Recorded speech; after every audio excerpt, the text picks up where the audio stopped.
Ay, hello, kumusta ka? Guys, ito na naman guys ang ating sharing ngayon guys. Ito ay ating version ng ating Milky Cheese Roll. Okay. Dito guys, tingnan nyo mabuti. Napakayami ang ating cheese dyan. Tingnan nyo lang ha. Ang ating mga ingredients dito, ayan. Talaga namang pang merienda, pang negosyo to guys ang ating recipe. Dito guys sa ganun pa rin, hindi ko na lang sasabihin kung ano mga nilalagay ko dyan. Titingnan nyo lang kasi meron naman tayong tamang sukat. Meron din tayong sa grams, meron din tayo sa cups. Okay?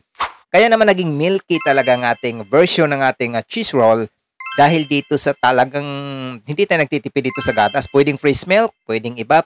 Pero ang ginamit ko dito dahil pang merienda naman namin, medyo, at saka sharing na rin sa inyo, pwede naman nating palitan ng ating mga ingredients na tamang sukat lang din. Okay? Pwedeng fresh milk dyan, pero sa akin, powder milk ang aking ginagamit dyan at tinutunaw ko lang sa tubig para na magiging milky talaga siya. Okay? Dito sundan yung mabuti guys. Ito yung napakagandang recipe nito. Kung makikita niyo po ito talagang or matry niyo ito, talaga namang solve na solve talaga kayo sa tingin ko mas kulang talaga pag isa lang ang inyong kakainin dito. Okay? Ayan salain ng ating all-purpose flour. Tapos, pagkatapos niyan, haluin lang natin. And kung makikita po ninyo dito sa ating mano-mano basis pa rin, wala lang naman tayong kahirap-hirap dito sa pagmano-mano natin.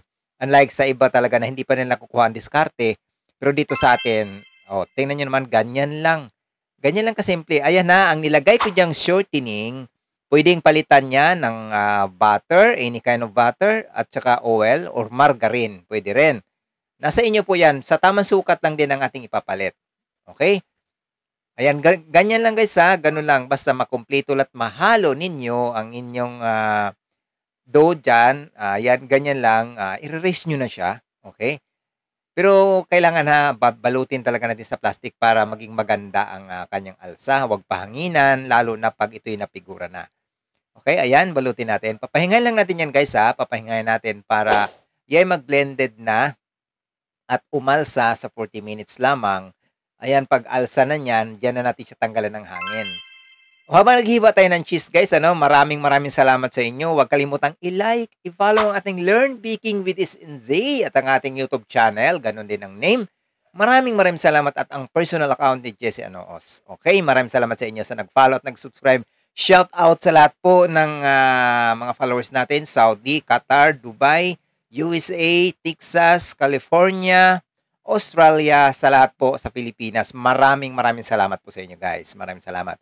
Ayan atin na yang puputulin. Okay. Dito guys hindi na ako dyan nagre-rest. Hindi na. Pagkatanggal ng hangin, putol diretso at medyo late na tayo sa oras. Mag-alas 5 na ng hapon yan.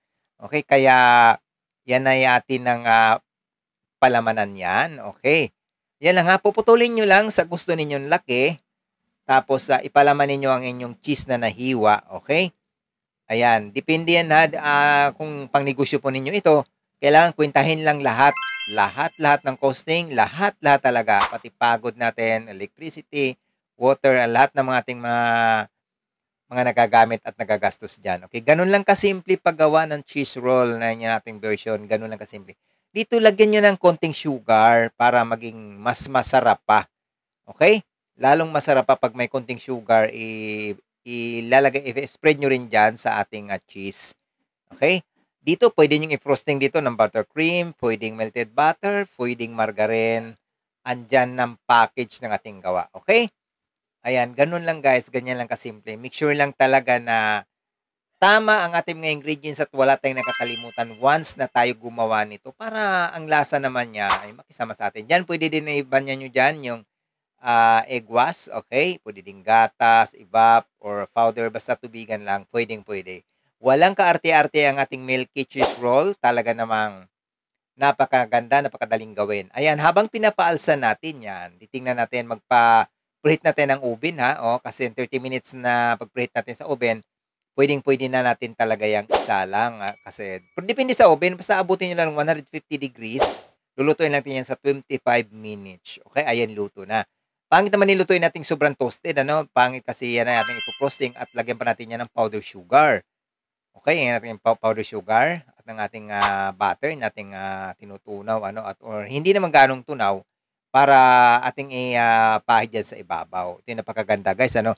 Alam ko mas mapaganda nyo pa ito pag kayong gumawa. Kung sino magkakagawa, itag nyo lang ako kung mag-post kayo para na rin sa ating Learn Baking with this NJ Facebook page. Ayan na, lagyan natin siya ng ating powder sugar. Maraming salamat sa ating mga followers, viewers, sa ating mga taga-suporta. Maraming salamat sa inyo, guys. Thank you. Happy baking!